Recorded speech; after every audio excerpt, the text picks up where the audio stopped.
Bismillahirrahmanirrahim. Assalamualaikum warahmatullahi wabarakatuh. Hi again, everyone. So we are at the end of the course SMJE 3153.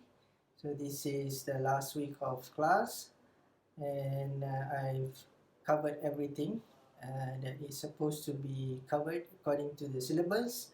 So as a review, last week I have given you uh, five set 5 questions for you to try out in preparation for the final exam. So the final exam will be within next month. So I hope you can try it first, and in this video I will just walk through the solution for those problems. So the idea is just to review the whole course and to highlight the important concepts that has been covered in this course.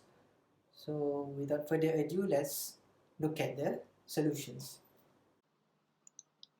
Okay, the first question asks us to identify 3 primary advantages of control systems. This is very easy. You need to recall the advantages of control system. It's listed in the text. Let me just list any 3. So power amplification, remote control, convenience of input form, and compensation for disturbances. Okay, just any 3, just to recall the importance of a control system. That's very basic. For the next question is an exercise in drawing a block diagram. Now we're talking about a cruise control system. So by looking at the question, you should be able to identify the control variable, which is the speed. So you can directly draw the actual speed and desired speed. That's the control variable, and it is a closed loop system. That was also asked in the question. So you can draw the plant. The speed is actually the speed of the car, so you can draw the plant. And how do you detect the speed? Using a transducer or a sensor. So you I've drawn here a speedometer. Okay, there's a speedometer there.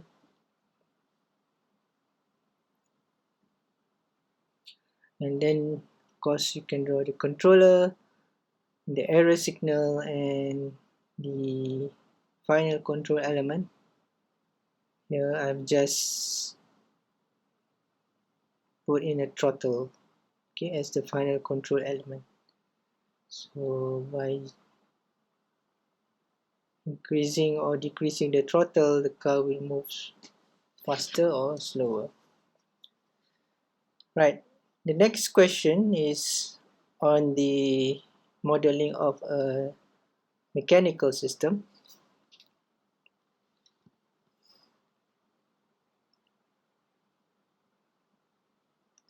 So the system that we are looking at consists of 1 spring, 1 damper, and 1 mass. We have a non-linear spring. So all the values are 1 kilogram, 1 Newton second per meter damper, and we have a non-linear spring. So the question is asking us to model the system about F around 1.5 Newton. So we can define X as T, F as T, the spring displacement and the force.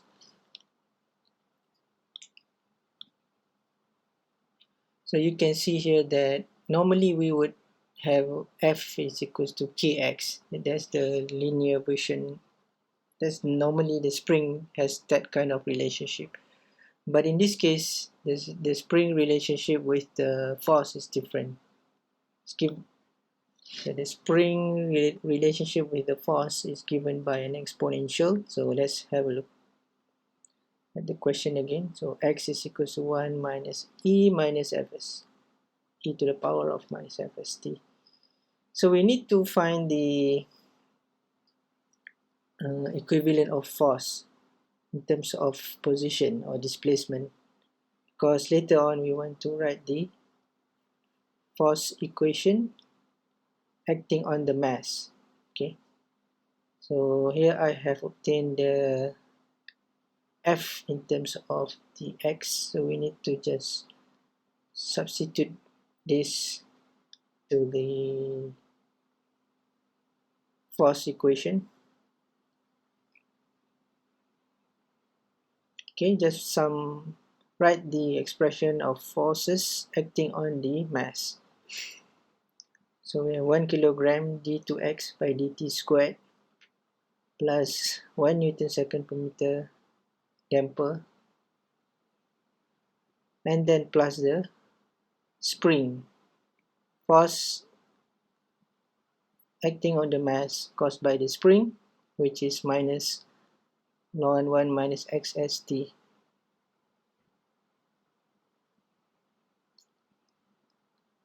That is, so that's equals to ft. So that's equation 2. So now we need to, you can see that we have a nonlinear portion in the differential equation, which cause difficulty later on if you want to write everything in terms of the transfer function. So we need to linearize that part. We will use Taylor expansion about the point 1.5. So we define x is equals, we define two variables x and f. Okay. X is equals to x0 plus delta x, small perturbation around a point, and f is equals to 1.5. So that's given in the question. We have to approximate the function f around 1.5 Newton. Okay, this is just the definition of Taylor expansion about a point A. So in this case, A is equals to x0.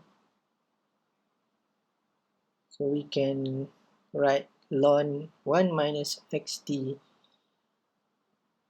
as the linearized expression shown here.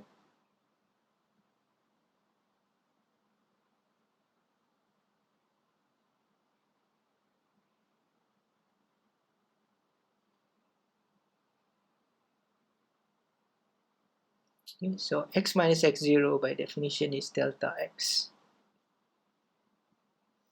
So we can solve for ln 1 minus x is equals to ln 1 minus x0 plus the derivative of ln 1 minus x with respect to x evaluated at x0 times delta x.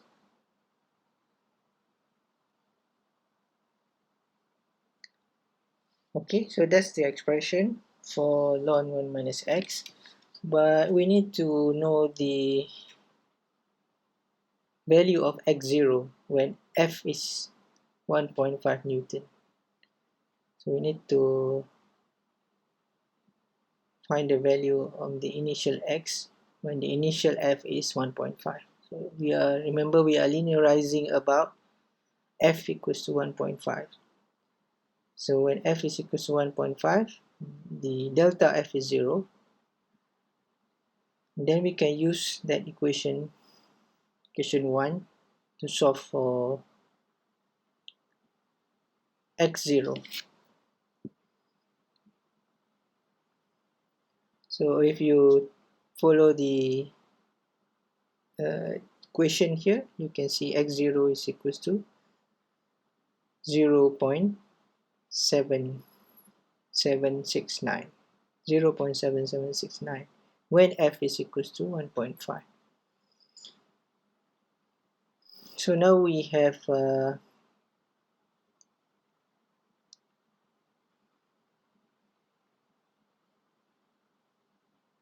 value of x0, so then we can say ln 1 minus x is equals to, we know the initial value of x0, we can substitute the linearized expression for ln 1 minus x.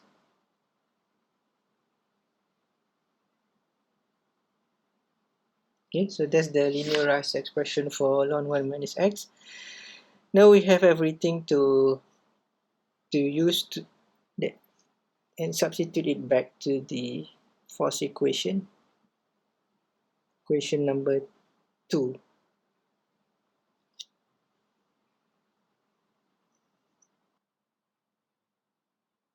So we can substitute everything back to equation 2, where we have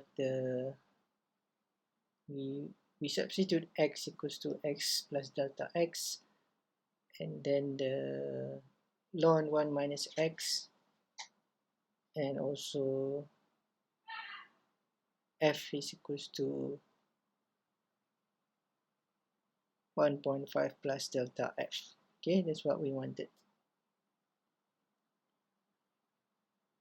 So now we can simplify. Remember, the derivative of x0 is just 0 because x0 is just constant. So what's left is delta x and delta f, 1.5 plus delta f. So that 1.5 cancels out, and then we just simplify everything.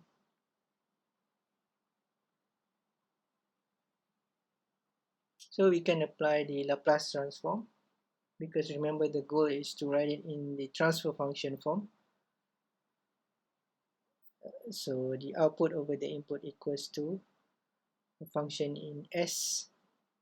So we can solve for the transfer function. So the input is the force, the output is the displacement, and there you have it. We have 1 over s squared plus s, 4.4833. Okay, so that's the answer for question 2a. Okay, for question 2b, this is an electrical circuit,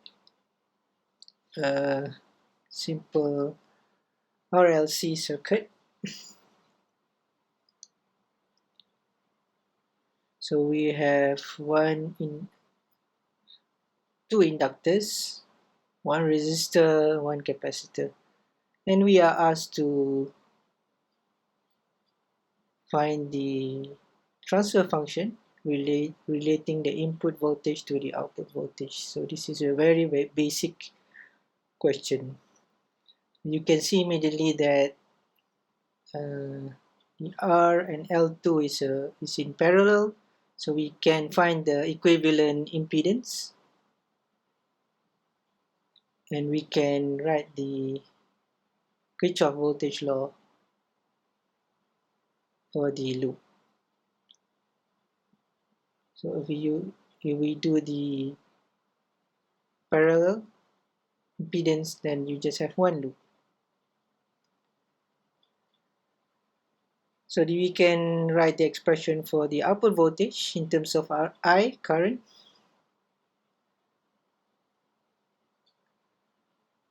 And you can see immediately that if you want to have BO over BI, you just divide equation 2 by equation 1. You will have BO over BI. That's the transfer function form.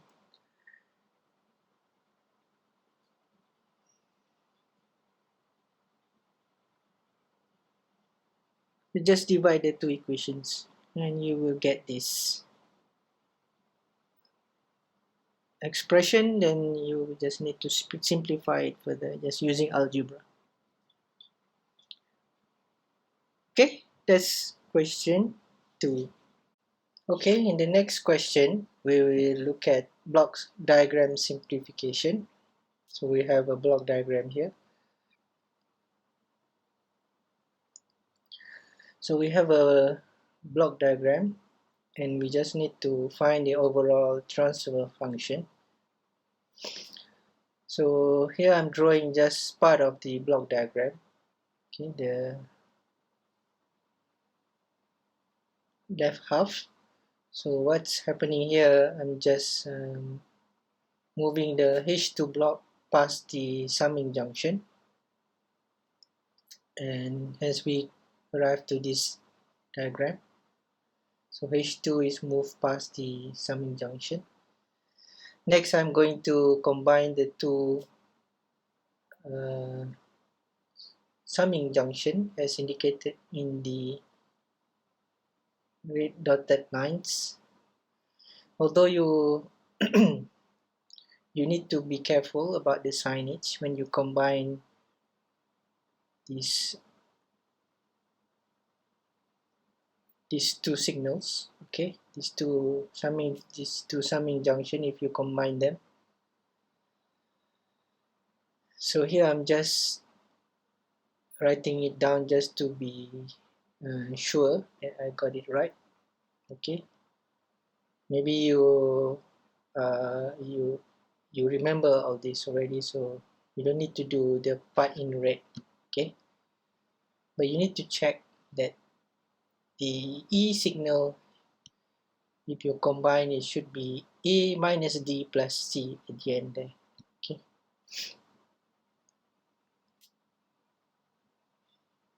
so G for H2, so I'm just going to put just one summing junction to simplify it further. Okay, so it should be A plus, it should be minus sign there. So see, you can see I got it wrong in the first trial.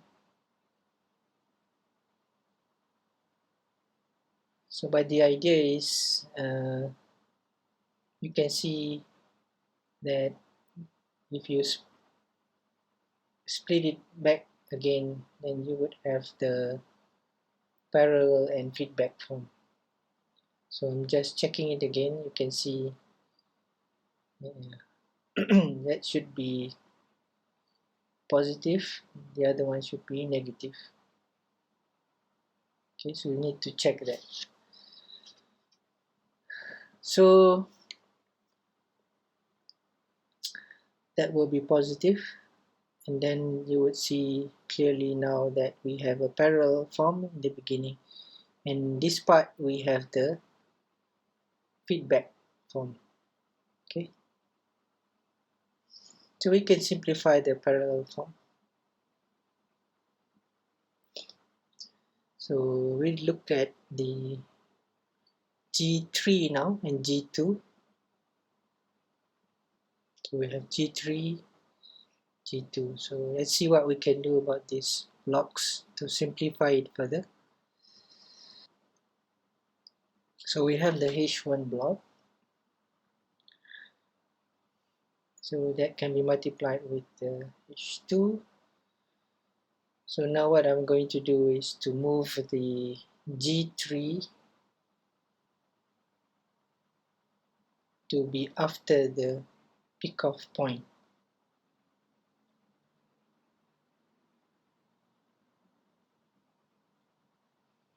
Or in another word, the pickoff point is moved before G3. So essentially, if you remove that point, then you should add G3 inside the feedback. Okay, so now you can see clearly we have a feedback there, G1, H2, H1 and G3, and then we have another parallel from G2 and G3 CS. Now everything is very clear. So you just simplify it with the first block, cascade with the feedback form, cascade with that will be the feedback form, G over 1 plus G1, G3, H1, H2, and then there's a parallel form. So then you can write the overall transfer function from input R to the output C. Okay, so that's the question 3A. Next is question 3B. This is the time response related question. So we are given a system with K1 and K2, and we need to find the gain K1 and K2 such that the overall response will have a 15% overshoot and a settling time of 0.3 seconds.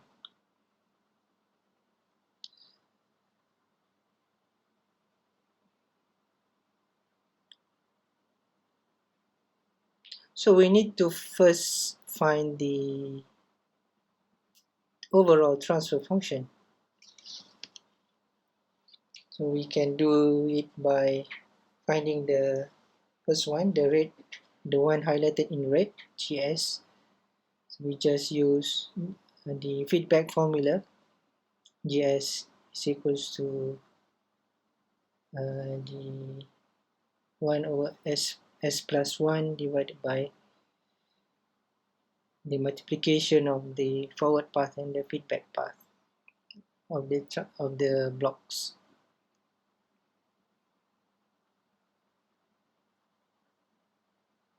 So if you simplify the expression, you will get GS equals to this expression. Then we need to include the K1.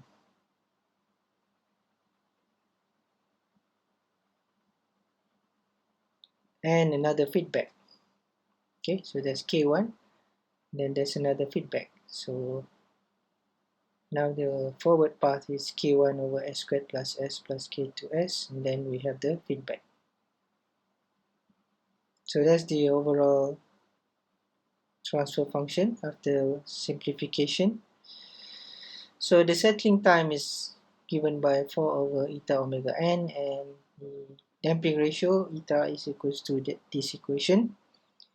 So we can just substitute the value given to find the damping ratio and the natural frequency omega n.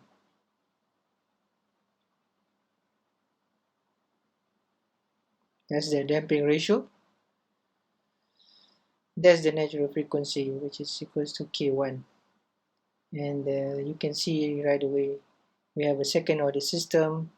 The natural frequency is equals to K1, and 2 eta omega n is the 1 plus K2. And we can solve for both gains, K1 and K2. First, we find the damping ratio and the natural frequency based on the specification of the question. Okay, settling time 0.3.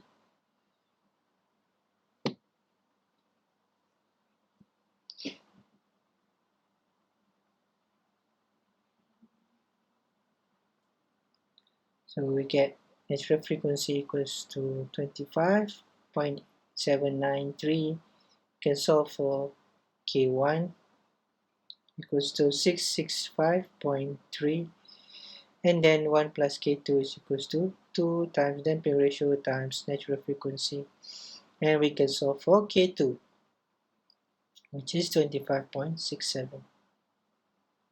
Okay, so K1 and K2 can be found. So this is a very straightforward question again.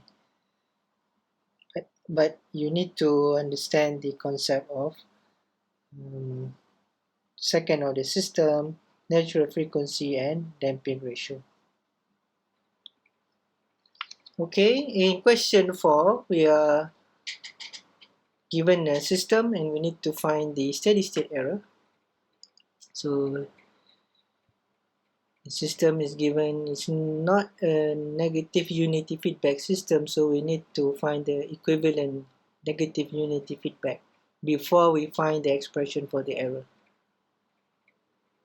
So the error that we want is for the case when the input is unit step. So there's a feedback there, so we can just apply the feedback formula.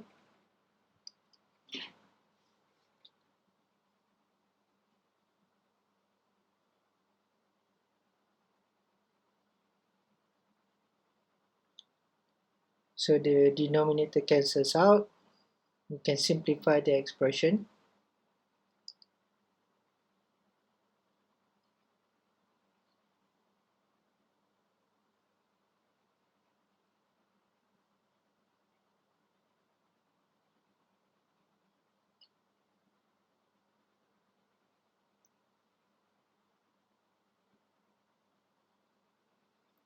Okay, so that's the forward path GS.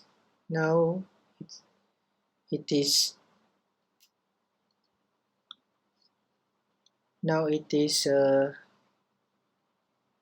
negative unity feedback system, so the expression for the error can be found easily.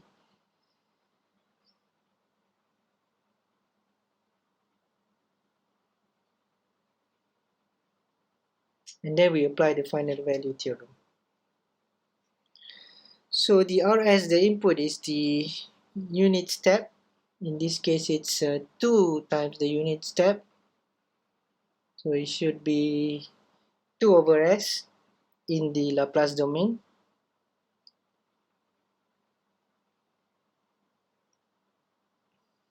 And we just substitute the value for the GS we found earlier. And we can substitute S equals to 0.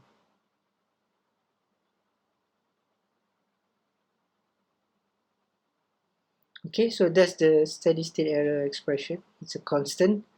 And we want to achieve steady state error equals to 0.01 in the steady state output response.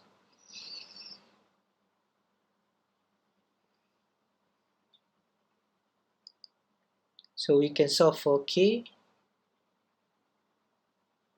That's it. Okay, we proceed to question 4b, where we are given a system and we need to check for the stability, right? For the case when the K is given as the amplifier here. So we need to find, as usual, the overall transfer function. And then we need to check whether the system is stable. So this is straightforward. You have the forward path and just the feedback path. All the transfer functions are given. GS is given, HS is given, so we just need to apply the feedback formula to find the transfer function, the overall, the TS. So if you apply the calculations, you will get this expression for the numerator and denominator of TS. Okay, you need to do some calculation first. Remember, we are just looking for the denominator to check for stability, right? So you don't need to write all the expression. It will be very lengthy. But what's important is the denominator.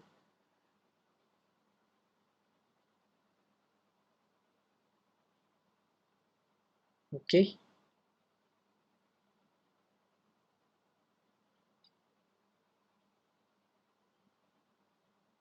So now we have the expression for the denominator. So it's not really clear whether this is stable or not because we have a fourth order equation. We just need to check for the poles. But because we assume we don't have any software available, so we can just apply Routh-Hurwitz. So we draw the Routh table.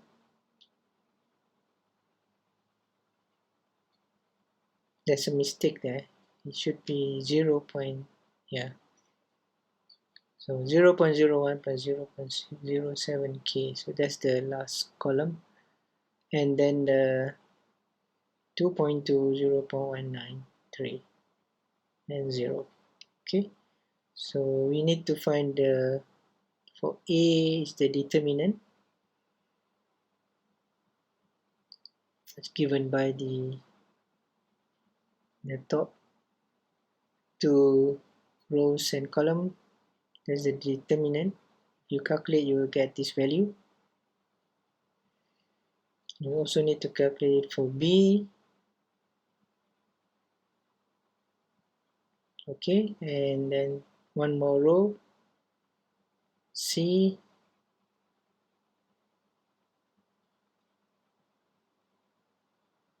Okay, we reuse the value before. So make sure you did not make any mistake, because you want to complete it until the end of the rows.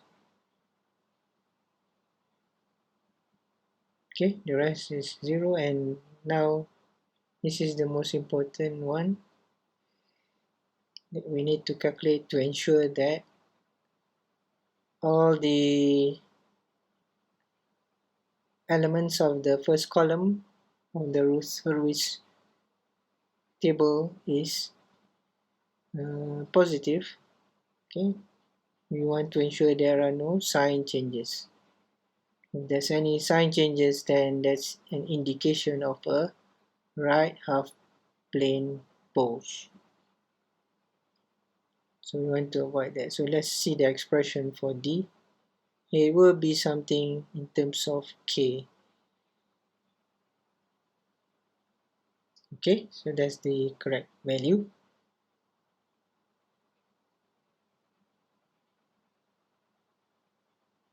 So let's look at the first column.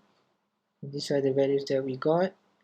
You can see from S4, S3, S2, they are all positive, but S1 and S0, the values will depend on the values of K. So we need to check what values of K to ensure that there are no sign changes.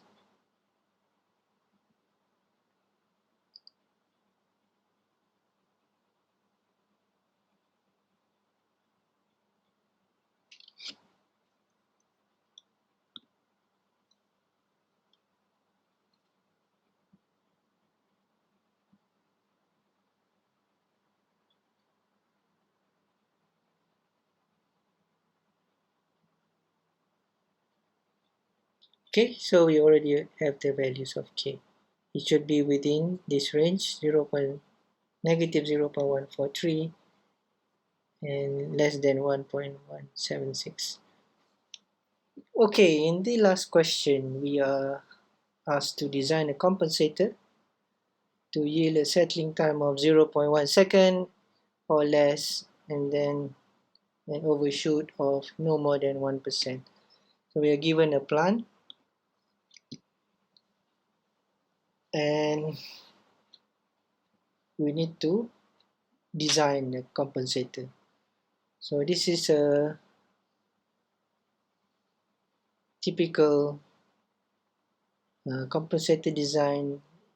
So we can start by looking at the KGH open loop transfer function. So that's an indication that we want to see the root locus. Okay, so we just need the open loop transfer function. We don't need to see the closed loop transfer function. If we just want to see the behavior of the poles as K is varying. Okay, we just need K times G times H. And you can see now that we have a pole in the right half plane. And I've indicated the locus with the yellow color, and just to have a feeling of how this system behaves, let's just plot the asymptotes. You can have an idea how it's going to be looking like that. Okay, so what we want to do is we want to design based on the second order approximation. So the damping ratio can be calculated as 0.8261, theta equals to 34.3 degrees, and the settling time given, okay, I'm marking the 34.3 degrees, and the settling time given means that we need to have a 40 minus 40 of the real axis. So if we calculate the tangent of 34.3 degrees, then you can see we want to have a design point as shown here. Okay, b is minus 40 plus j 27.29. That's where we want the locus to be in order to achieve the transient response. So how can we do that? We can, as shown in the class, we can add a zero, a real zero, okay, somewhere. But let's look at the existing contribution of the poles to that particular point B first.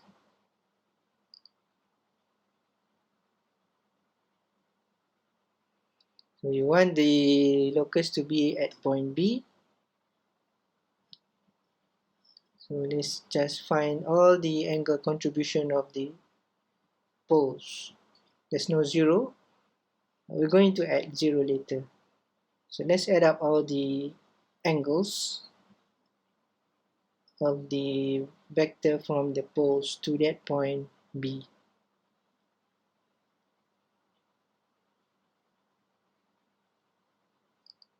Okay, so if we do that, then you can see beta is equals to 44 degrees, gamma 6.3, and alpha 165.73 degrees.